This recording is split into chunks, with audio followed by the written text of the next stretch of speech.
السلام عليكم الإخوان متتبعي قناة منوعات آية وعبدو.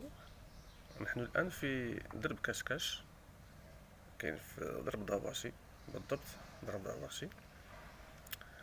الغرض ديالنا في هذا الدرب هذا هو بغيت نوريكم واحد الهندسة معمارية في واحد الدار. لاحظوا معايا، هي عبارة عن محابق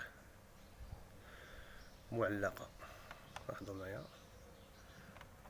شوفوا معايا هذا الشكل الهندسي، سبحان الله سبحان الله.